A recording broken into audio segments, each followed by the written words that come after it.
안녕하세요, 김준우 세무사입니다. 이제 6월이다 보니까 상반기에 대해서 이제 정산을 하시거나 아니면 결산을 하시는 고객분들이 먼저 많이 생기고 계신 것 같으세요. 7월 25일이 되면 저희가 상반기에 대한 부가세 신고를 진행하게 되어 있습니다. 오늘은 그래서 부가세 신고 잘하는 방법과 어떻게 하면 절세할 수 있는지에 대해서 설명드리겠습니다.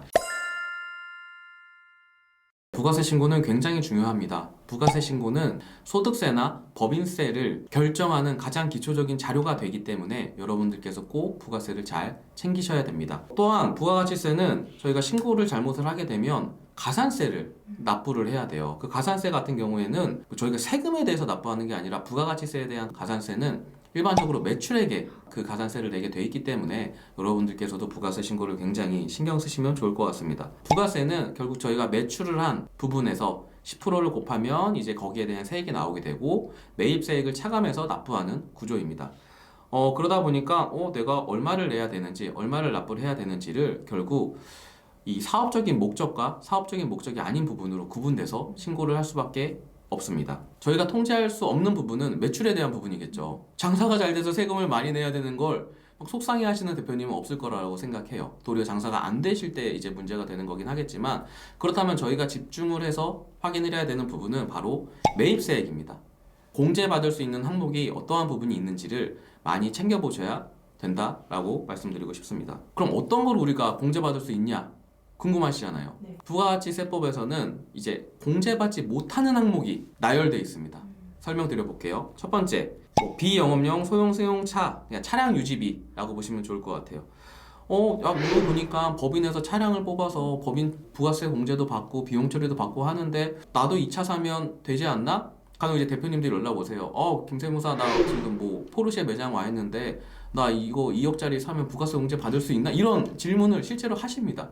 근데 여러분들이 이제 거리에 다니시면서 보는 나도 저 차 한번 타보고 싶다라고 하는 그 차가 부가세 공제가 안 되는 거예요. 네, 부가세 공제가 되는 차들을 대략 설명드려 볼게요. 1000cc 미만 차량, 뭐 예를 들어서 마티즈, 모닝, 레이 등, 그 다음에 9인승 이상의 승용차. 9인승 이상이라고 하면 무슨 차가 있죠? 카니발, 모든 아빠들의 로망이죠. 카니발, 그 다음에 뭐 스타렉스, 이러한 차량들이 있을 거고, 세 번째로는 화물 승합차. 이러한 세 가지 종류 정도만 부가세가 공제가 가능한 차량이지 다른 것들은 저희가 공제가 되지 않기 때문에 꼭 기억해 주시길 바라겠습니다.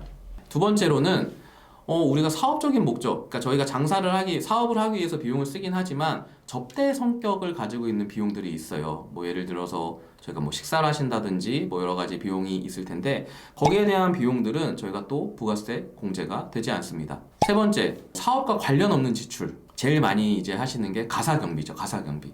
사업은 아닌데 예를 들어서 그냥 집에 장 보는데 마트에서 쓰신 비용들 뭐 이런 것들을 원칙적으로 이게 비용 처리가 안 되는데 막 넣어달라고 하시죠. 이런 부분들은 또 부가세 공제가 되지 않습니다. 네 번째로는 면세 관련된 부분. 아예 부가세를 낸 게 없으니까 저희가 공제받을 게 없는 거예요. 다섯 번째, 간이과세자랑 거래하는 거 혹은 뭐 법적 증빙을 저희가 못 받은 거, 세금계산서, 계산서, 신용카드 매출존표, 현금영수증, 이 위에 여러분들이 영수증을 받으시게 되면 그거는 부가세 공제가 해당이 되지 않습니다.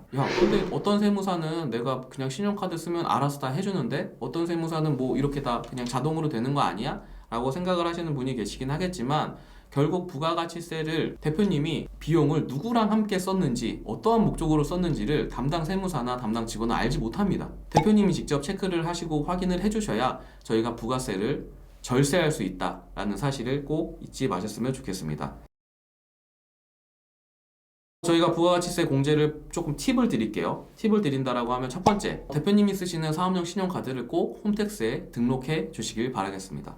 두 번째로는 차량을 저희가 정말 이런 대형 차량이나 이런 걸 구입을 하셔야 된다라고 하면 9인승 이상을 꼭 다시 한번 고려해서 구입을 하시길 바라겠고요. 사업과 관련된 경비를 지출을 하시게 되면 현금 쓰시지 마시고 꼭 신용카드나 현금 영수증으로 대체해 주시길 바라겠습니다. 오늘은 저희가 부가가치세 어떻게 하면 조금 더 아낄 수 있는지에 대해서 알아봤습니다. 너무 조그만한 금액을 아끼려고 우리가 이렇게 하는 게 비효율적이지 않나? 라고 의문을 가지시는 분들이 계시겠지만 저는 매출을 일으키는 것보다 가장 중요한 게 세금을 줄이는 일이라고 생각을 하고 있습니다. 그렇기 때문에 꼭 여러분들의 세금이 어떠한 방식으로 계산이 돼서 납부를 하고 있는지를 다시 한번 점검해 보시길 바라겠습니다. 감사합니다.